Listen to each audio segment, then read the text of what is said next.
మన పరిశుద్ధ గ్రంథంలోని కీర్తనల భాగం మనం చూసుకుందాం.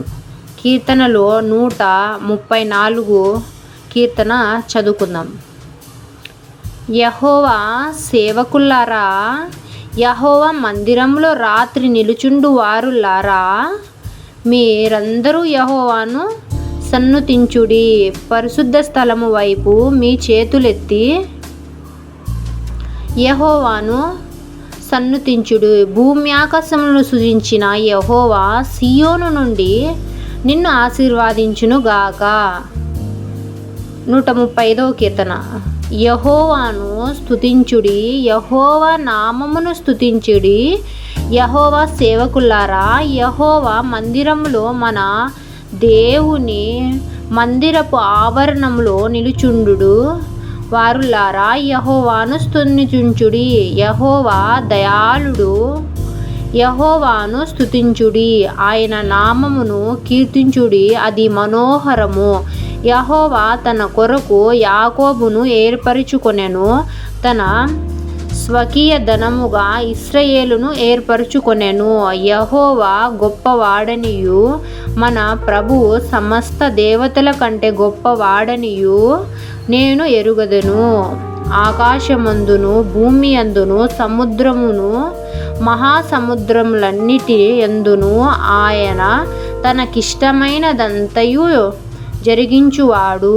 భూదిగంధముల నుండి ఆవిరి లేవజేయువాడు ఆయనే. వాన కురినట్లు మెరుపు పుట్టించు వాడు ఆయనే. తన వీధులలో నుండి గాలిని ఆయన బయలుదేర వెళ్ళజేయును. ఐగుప్తులో మనుషుల తొలిచూపులను పశువుల తొలిచూపులను ఆయన హతము చేసెను. ఐగుప్తు నీ మధ్యము ఫరో ఎదుటను అతని ఉద్యోగ స్థలము ఎదుటను ఆయన. మనము 136 కీర్తన చదువుకుందాం. యెహోవా దయాళుడు, ఆయనకు కృతజ్ఞతాస్తుతులు చెల్లించుడి. ఆయన కృప నిరంతరముండును. దేవునికి కృతజ్ఞతాస్తుతులు చెల్లించుడి, ఆయన కృప నిరంతరము ఉండును. ప్రభువులకు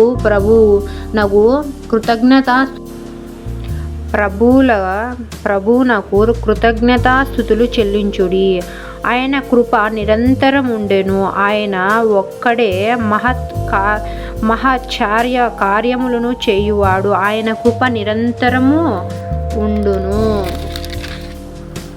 తన జ్ఞానము చేత ఆయన భూమి ఆకాశములను కలుగజేసెను, ఆయన కృప నిరంతరము ఉండెను.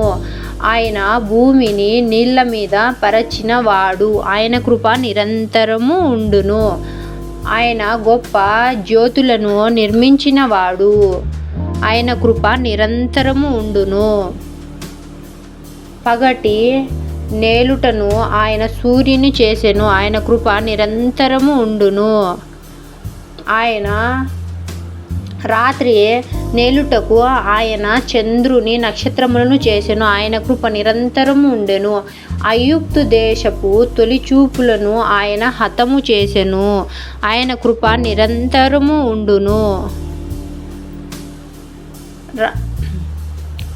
వారి మధ్య నుండి ఇశ్రాయేలును ఆయన రప్పించెను, ఆయన కృప నిరంతరముండెను. చేయి చాచి తన బాహుబలము చేత వారిని రప్పించెను, ఆయన కృప నిరంతరముండెను. ఎర్ర సముద్రమును ఆయన పాయలుగా చీల్చెను, ఆయన కృప నిరంతరము ఉండును.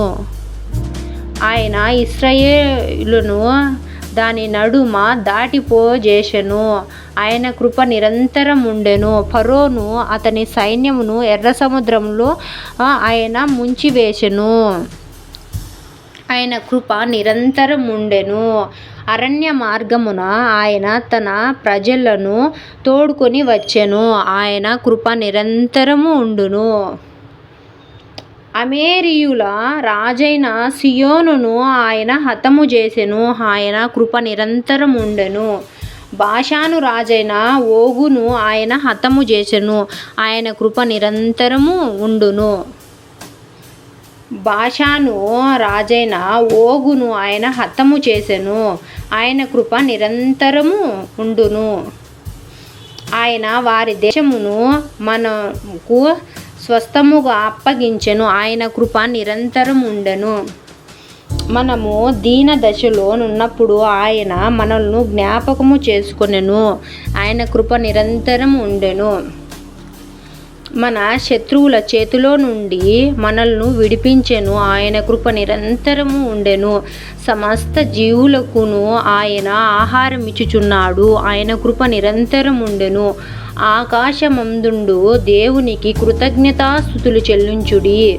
ఆయన కృప నిరంతరము ఉండును. ఆయన ప్రేమ అద్వితీయమైనది. ఒక మాటలో చెప్పాలంటే ఆయన ప్రేమ కన్న తల్లి కంటే చాలా చాలా గొప్పది. యెహోవా యెహోవా నా దేవా, నీవు చేసిన మేలులకు నేనేమి చెల్లింతును. నా దేవా